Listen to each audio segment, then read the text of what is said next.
Assalamualaikum warahmatullahi wabarakatuh. Salam sejahtera bagi kita semua. Kami dari kelompok 6 akan menjelaskan mengenai proses kognitif kompleks. Sebelum kita memaparkan penjelasannya, izinkan kami terlebih dahulu untuk memperkenalkan diri. Dengan saya sendiri, Natasha Paudra Puspanagari, dan yang kedua Muhammad Dafa Abiyu Anubawa, dan yang ketiga Putra Fiat, yang keempat Wajih Mojafar, dan yang kelima Furqan. Kami di sini akan menjelaskan mengenai pemahaman konseptual dan transfer. Dalam pemahaman konseptual sendiri ada 5 subbab, yaitu apakah konsep itu, yang kedua mengapa siswa itu penting memahami konsep, dan yang ketiga aspek penting konsep pengajaran, yang keempat peta konsep, yang kelima hubungan mengajar. Definisi dari konsep. Secara etimologis, kata konsep berasal dari bahasa Latin yaitu conceptum, yang berarti suatu yang bisa dipahami. Definisi konsep lainnya adalah kelompok objek-objek, peristiwa, dan karakteristik berdasarkan properti umum. Konsep membantu Anda untuk menyederhanakan, meringkas, dan mengatur informasi. Contohnya yaitu, jika Anda tidak mempunyai konsep, Anda melihat suatu objek yang unik tidak mampu membuat generalisasi. Maksudnya, jika Anda mempunyai masalah yang sepele, itu akan menjadi rumit untuk diselesaikan. Selanjutnya yaitu konsep juga membantu proses mengingat sehingga lebih efisien.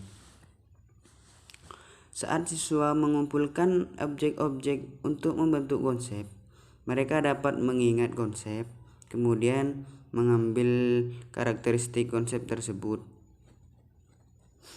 Contohnya, seorang siswa mendapatkan PR matematika. Siswa akan mempelajari tentang rincian matematika, seperti apa matematika itu, sehingga dengan konsep seperti itu akan tertanam dalam memori siswa. Selanjutnya adalah fitur penting konsep. Aspek penting dari pembentukan konsep adalah belajar fitur penting, yaitu atribut atau karakteristik dari konsep. Contohnya konsep buku. Fitur pentingnya adalah lembar kertas yang terikat jadi satu, kata dan gambar dicetak menjadi satu, karakteristik warna, ukuran, dan panjang. Nah, selanjutnya ada aspek penting konsep pengajaran. Jadi sebagai seorang guru harus secara jelas mendefinisikan konsep dan memberikan contoh yang dipilih secara cermat. Ada 4 langkah dalam strategi memberikan contoh. Yang pertama, menentukan konsep. Yang kedua, jelaskan istilah dalam definisi. Yang ketiga, berikan contoh untuk menggambarkan fitur atau karakteristik penting. Yang terakhir, berikan contoh tambahan. Nah, selanjutnya ada peta konsep. Peta konsep merupakan presentasi visual dari koneksi konsep dan organisasi hierarki. Pengarahan pada siswa untuk membuat peta fitur suatu konsep atau karakteristik, serta dapat membantu mereka untuk mempelajari konsep. Peta konsep sangat penting, karena konsep yang dikategorikan membuat siswa cepat tanggap mengenai karakteristik dan fitur dari bagian kategori, dan memudahkan siswa dalam memahami isi dari peta konsep tersebut. Nah, ini contoh dari peta konsep. Di sini saya akan menjelaskan mengenai contoh dari peta konsep yang sebelumnya peta konsep sendiri sudah dijelaskan oleh teman saya, yaitu sebuah contoh untuk siswa mudah memahami materi yang diberikan oleh gurunya. Misalnya di sini ada perkembangan biak hewan, yaitu ada generatif dan vegetatif. Nah, generatif sendiri itu ada ovipar, vivipar, dan ovovivipar. Sedangkan vegetatif ada tunas, fragmentasi, dan membelah diri.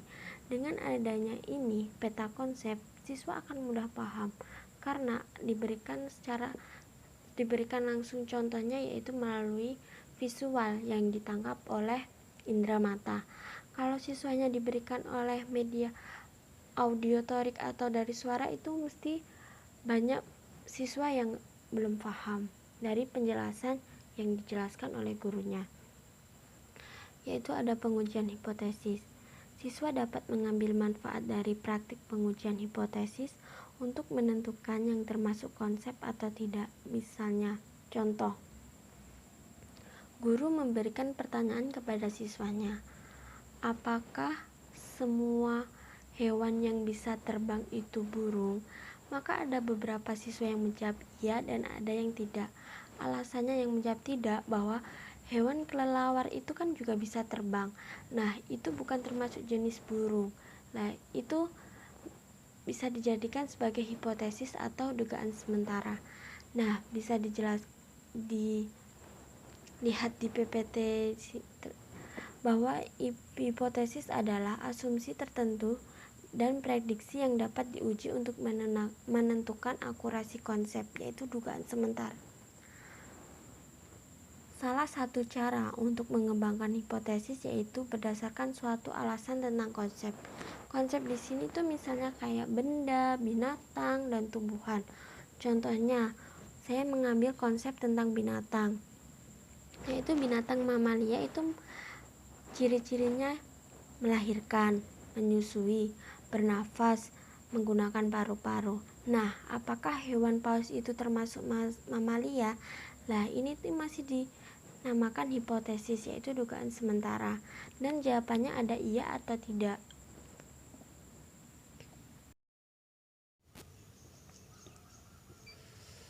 Hubungan mengajar, strategi untuk membantu siswa membentuk konsep. Yang pertama, gunakan strategi aturan contoh. Ingatlah bahwa hal ini melibatkan 4 langkah.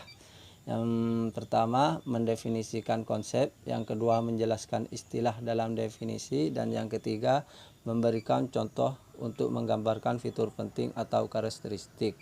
Dan yang keempat, memberikan contoh tambahan dan meminta siswa untuk mengategorikannya dan menjelaskan kategorisasi mereka, atau suruh siswa membuat contoh mereka sendiri dari konsep.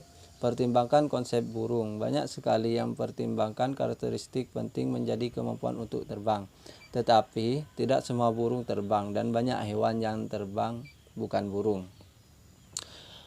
Yang kedua, bantu siswa belajar tidak hanya konsep tetapi juga lainnya. Marilah Anda kembali ke konsep kartun. Siswa akan belajar mengenai kelucuan seperti kartun badut, lelucon, dan puisi lucu, tetapi bukan kartun.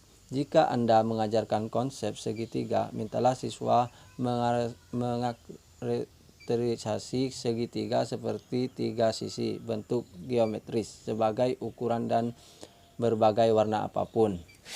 Yang ketiga, buatlah konsep sejelas mungkin dan berikan contoh konkret. Luangkan waktu untuk berpikir tentang cara terbaik dalam menyajikan konsep baru, terutama salah satu yang abstrak. Buatlah sejelas mungkin. Jika Anda ingin siswa untuk memahami konsep kendaraan, mintalah mereka untuk membuatkan contoh tersebut. Mereka mungkin akan mengatakan mobil dan mungkin truk atau bus. Tunjukkan foto-foto kendaraan lain kepada mereka, seperti kereta, luncur, dan perahu untuk menggambarkan luasnya konsep. Dan yang keempat, buatlah siswa menghubungkan konsep-konsep baru dengan konsep yang telah diketahui. Pada bab 8 telah dibahas strategi menguraikan untuk mengambil catatan. Setelah siswa belajar prosedur ini, lebih mudah bagi mereka untuk belajar mengenai membentuk konsep, karena dapat menunjukkan kepada mereka tentang bagaimana peta konsep terkait kegiatan menguraikan dalam hal organisasi hierarki. Yang kelima, dorong siswa untuk membuat peta konsep. Anjurkan kepada siswa untuk memetakan organisasi hierarki untuk memahami karakteristik konsep tersebut agar lebih spesifik. Hierarki organisasi bermanfaat bagi memori. Siswa cenderung lebih banyak mengambil manfaat dari peta konsep yang mereka ciptakan sendiri dari apa yang disediakan. Yang keenam, mintalah siswa untuk membuat hipotesis tentang konsep. Pembuatan hipotesis mendorong siswa untuk berpikir dan mengembangkan strategi bekerja dengan siswa pada pengembangan strategi yang paling efisien untuk menemukan suatu konsep tentang sesuatu. Dan yang selanjutnya, berilah pengalaman dalam pencocokan prototipe kepada siswa. Pikirkan konsep yang berbeda, kemudian mintalah siswa menyesuaikan prototip konsep tersebut. Selain itu, mintalah mereka untuk membuat contoh konsep non-prototip. Mintalah siswa untuk menjelaskan alasan pemilihan setiap contoh.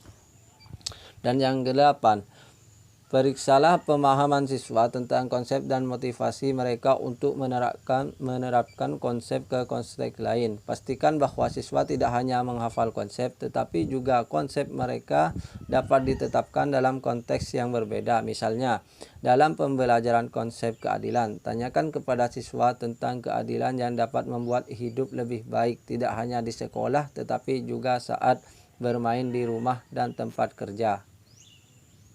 Selanjutnya, kita memasuki bab transfer yang akan dibahas oleh kelompok kita, yaitu ada 3 subbab, yaitu ada definisi transfer, ada jenis-jenis transfer, dan ada hubungan mengajar, strategi membantu siswa mentransfer informasi.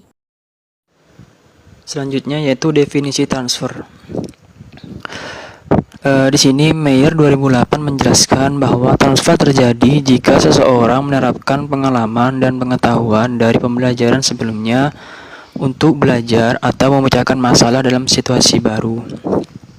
Di sini juga Bransford dan kawan-kawan 2005 menjelaskan beberapa strategi lain yang dapat meningkatkan transfer, termasuk memberikan 2 atau lebih konsep, karena satu konsep itu sering tidak cukup memberikan presentasi atau model kepada siswa tersebut.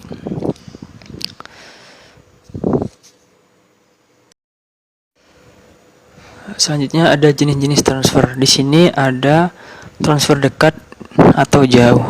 Dalam transfer dekat, situasi pembelajaran di kelas mirip saat pembelajaran awal berlangsung. Sebagai contoh, jika seorang guru geometri menginstruksikan kepada siswanya dengan cara yang logis untuk membuktikan konsep tersebut, namun kemudian menguji siswa pada logika ini dalam pengaturan yang sama saat mereka belajar konsep, transfer dekat mulai terlihat. Selanjutnya transfer jauh, yaitu berarti belajar dari situasi yang berbeda dari yang sangat pembelajaran awal berlangsung. Misalnya, jika seorang siswa mendapat pekerjaan pada waktu di suatu kantor arsitek dan menerapkan yang dipelajarinya di kelas geometri untuk membantu arsitek dalam menganalisis masalah spasial yang berbeda dari masalah yang dihadapi di kelas geometri, transfer jauh itu akan terjadi.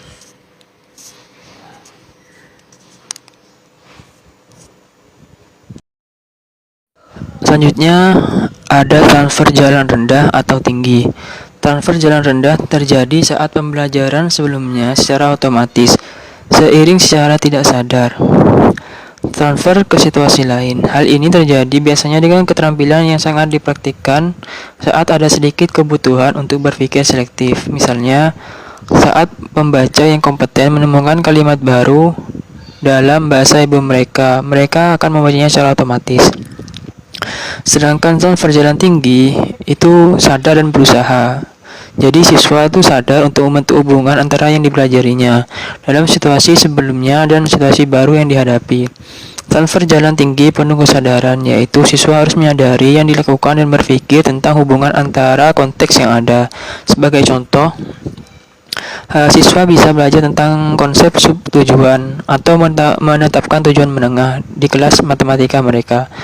Dan beberapa bulan kemudian, salah satu siswa berpikir tentang tujuan yang bisa membuatnya dalam menyelesaikan pekerjaan rumah yang panjang dalam sejarahnya.